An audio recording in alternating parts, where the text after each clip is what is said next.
प्यारे विद्यार्थियों, सुप्रभातम। संस्कृत के कालांश में ऑनलाइन स्टडी में आप सभी का हार्दिक स्वागत एवं अभिनंदन। प्यारे बच्चों, पिछले कल हमने शब्द विचार के विषय में विस्तार से पढ़ा। आज हम नया टॉपिक लिया है धातु, पुरुष और लकार। संस्कृत में कितनी धातुएं हैं, उन धातुओं के क्या क्या अर्थ हैं, संस्कृत में कितने लकार हैं तथा कितने काल हैं और किस लकार का किस काल में प्रयोग होता है, इसके विषय में भी हम विस्तार से आज जानेंगे। तथा पुरुष, संस्कृत में कितने पुरुष हैं, उन पुरुषों का क्या महत्व है, उनमें धातुओं का प्रयोग कैसे किया जाता है, इसके विषय में आज हम आइए विस्तार से जानेंगे।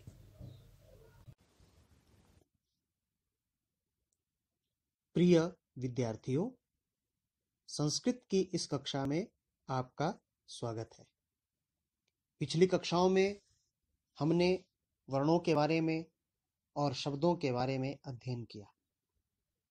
आज हम धातुः, लकारः, पुरुषः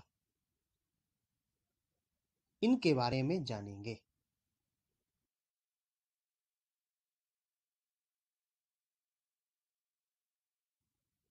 धातुः क्रियापदस्य मूलम धातुः भवति, अर्थात क्रिया का जो मूल होता है वह धातु होता है।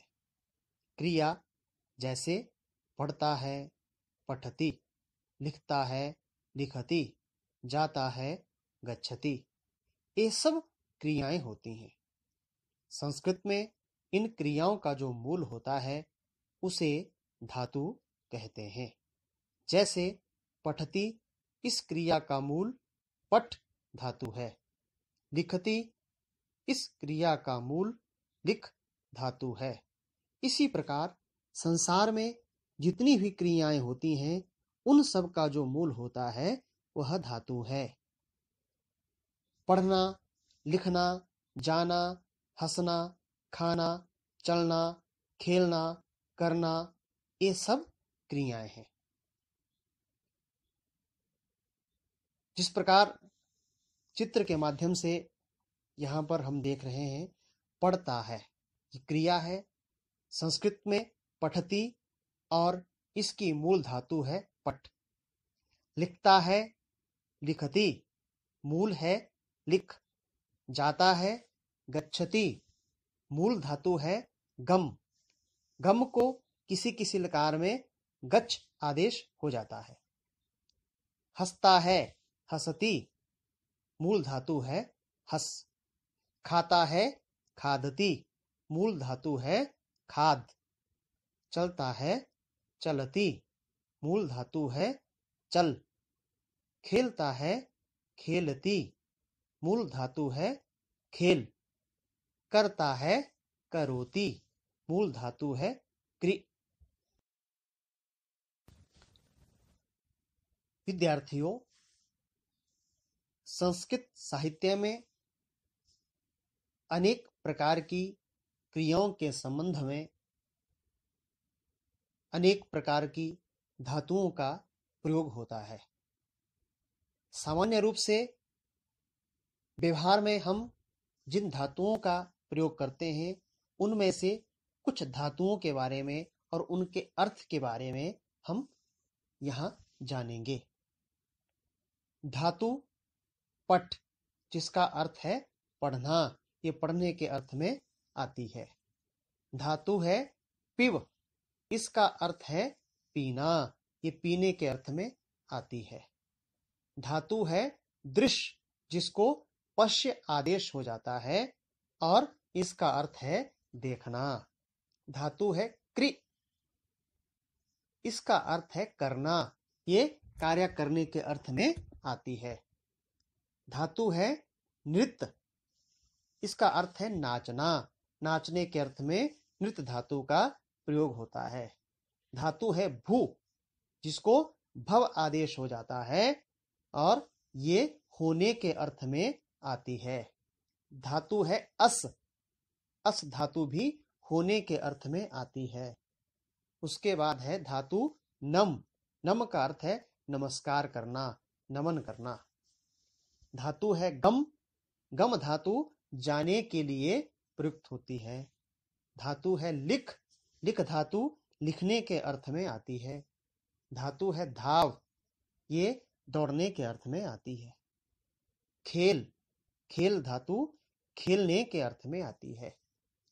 वध। वध का अर्थ है बोलना। हंस हंसना। पच पकाना। वश रहना। क्रीड खेलना। नि जिसको नया आदेश हो जाता है ले जाना, ले जाने के अर्थ में नी धातु। क्रि करना। पच पकाना। क्रंद रोना। इच्छ इच्छा करना। अर्च पूजा करना। बंट बांटना। ये हमारे व्यवहार की कुछ धातुएं हैं जिन धातुओं के अर्थ हमने यहाँ जाने और इन्हीं धातु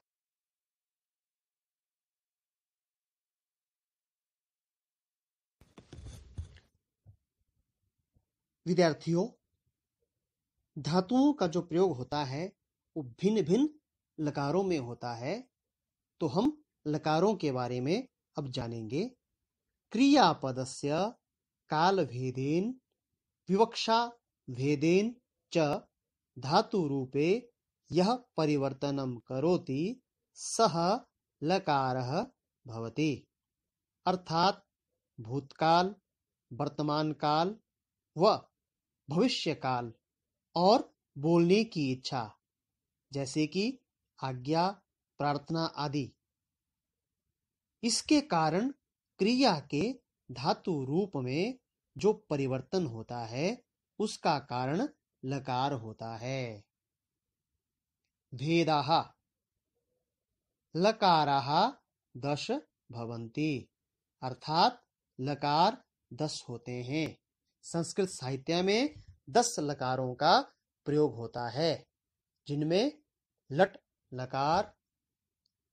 आप मेरे साथ सभी अनुवाचन करेंगे। सबसे पहले लट लकार,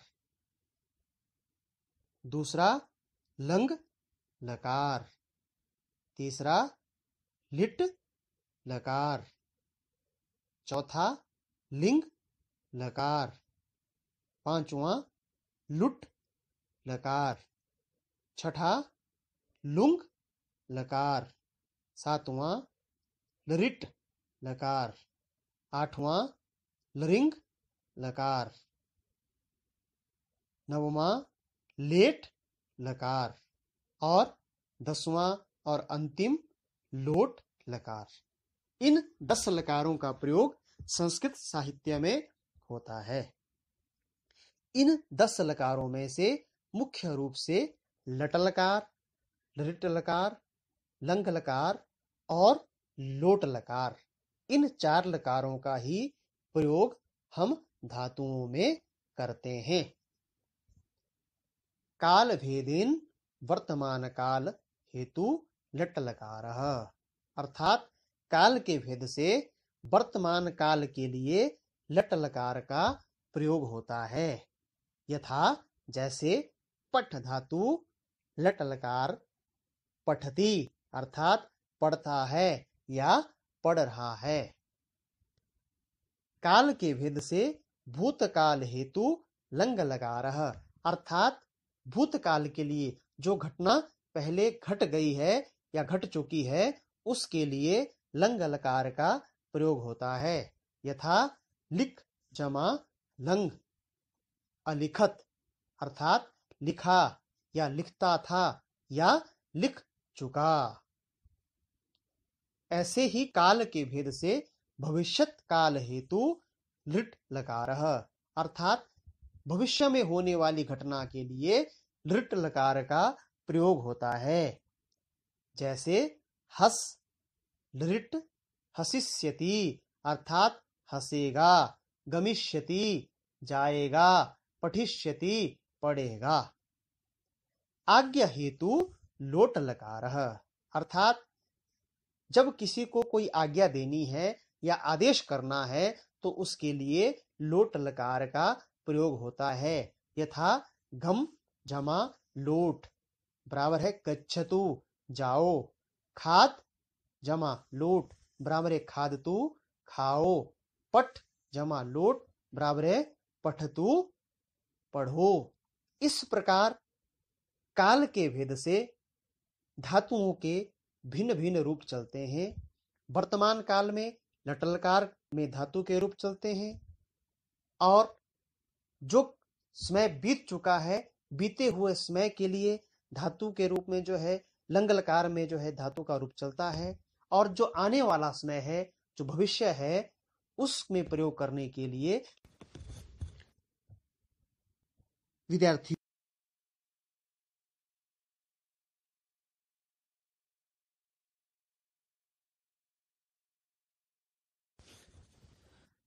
प्रिय विद्यार्थियों, हम लकारों के बारे में पढ़ रहे हैं।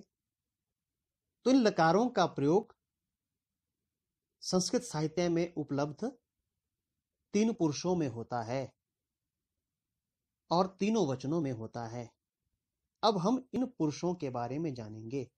पुरुषः पुरुषः लकारस्य एकम अंगम भवति।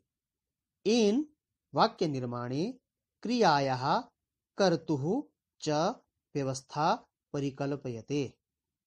अर्थात पुरुष लकार का एक अंग होता है जिसके द्वारा वाक्य निर्माण के समय क्रिया और कर्ता की व्यवस्था की जाती है। व्यवस्था कर्ता के अनुसार क्रिया का पुरुष और वचन होता है। यह व्यवस्था एक नियम है। भेदाः संस्कृते त्रयः पुरुषा भवन्ति। अर्थात संस्कृत में तीन पुरुष होते हैं। यथा जैसे प्रथम पुरुषः, मध्यम पुरुषः, उत्तम पुरुषः च। प्रथम पुरुष, मध्यम पुरुष और उत्तम पुरुष। प्रत्येकम पुरुषस्य वचन त्रयम भवति। अर्थात प्रत्येक पुरुष के तीन वचन भी होते हैं। एक वचनम, द्विवचनम, बहुवचनम। यथा पठ धातु लट लकारः। प्रथम पुरुष एक वचन में रूप बनता है पठति। प्रथम पुरुष द्विवचन में रूप बनता है पठतः। प्रथम पुरुष बहुवचन में रूप बनता है पठन्ति। मध्यम पुरुष एक वचन में पठसि, द्विवचन में पठथः, बहुवचन में पठत। उत्तम पुरुष एक वचन में पठामि, द्विवचन में पठावः और बहुवचन में पठामः।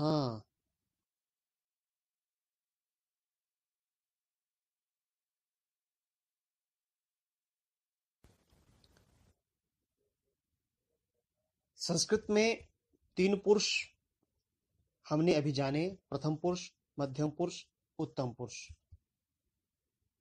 और इन्हीं तीनों पुरुषों के तीन वचन होते हैं, एक वचन, द्विवचन और बहुवचन।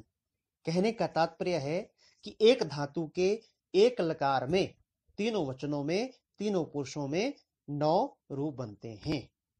अब हम जिन चार लकारों का विशेष रूप से हम प्रयोग करते हैं, उन लकारों में धातुओं के रूप कैसे बनेंगे उनका अभ्यास करेंगे। सबसे पहले लट लकार, जिसका प्रयोग हम वर्तमान समय में चल रही क्रिया के लिए करते हैं, उसका अभ्यास करेंगे।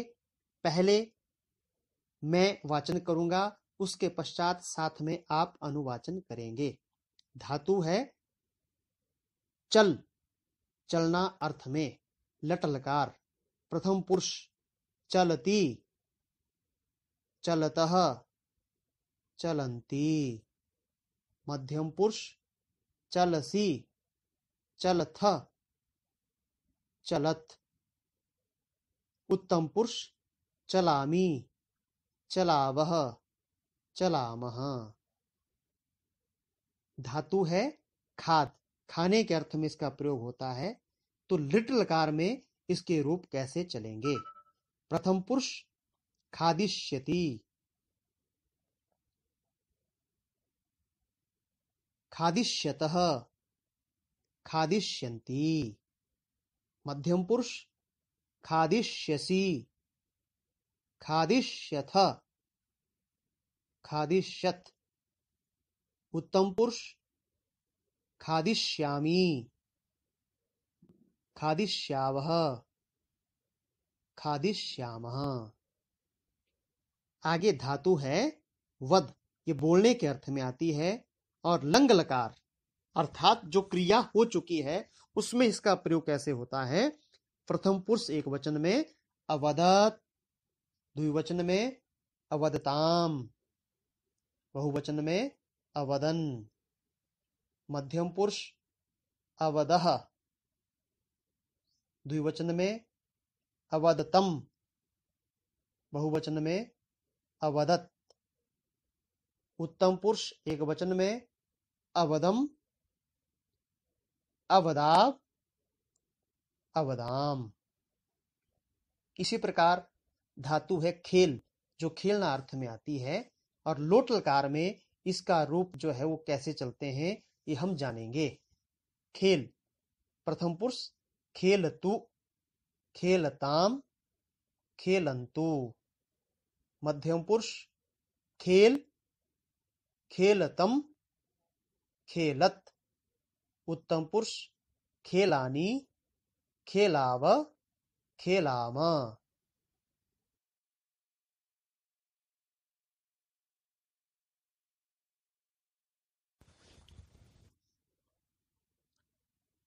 प्रिय छात्रों, आज हमने संस्कृत की इस कक्षा में धातु, लकार और पुरुषों के बारे में अध्ययन किया।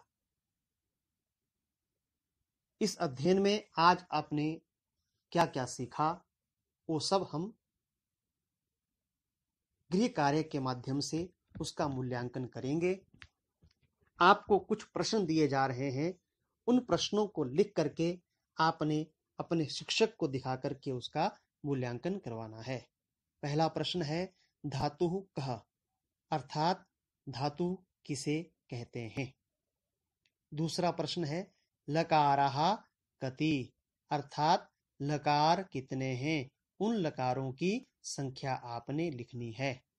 तीसरा प्रश्न है वर्तमान काले कः लकारः भवति, अर्थात वर्तमान काल में कौन सा लकार होता है। चौथा प्रश्न है त्रयः पुरुषः के, अर्थात तीन पुरुष कौन हैं, तीन पुरुषों के नाम आपने बताने हैं। चौथा प्रश्न है निर्देशानुसारम धातु रूपाणी लिखत, अर्थात जो धातु नीचे दी गई है उसके सामने जो लकार लिखा गया है उस लकार में उस धातु के तीनों पुरुषों में और तीनों वचनों में रूप लिखने हैं। पठ धातु लोट लकारे, पठ धातु को लोट लकार में लिखना है। चल धातु लंग लकारे, चल धातु को लंग लकार में लिखना है। खाद धातु लिट लकारे, खाद धातु को लिट लकार में लिखना है। खेल धातु लट लकारे, और खेल धातु के रूप लट लकार में तीनों पुरुषों में तीनों वचनों में लिखने हैं। इस प्रकार आपके लिए यह गृह कार्य है, इसके माध्यम से आप सभी अपना मूल्यांकन करेंगे। आज के लिए बस इतना ही। आप सभी का बहुत बहुत साधुवाद।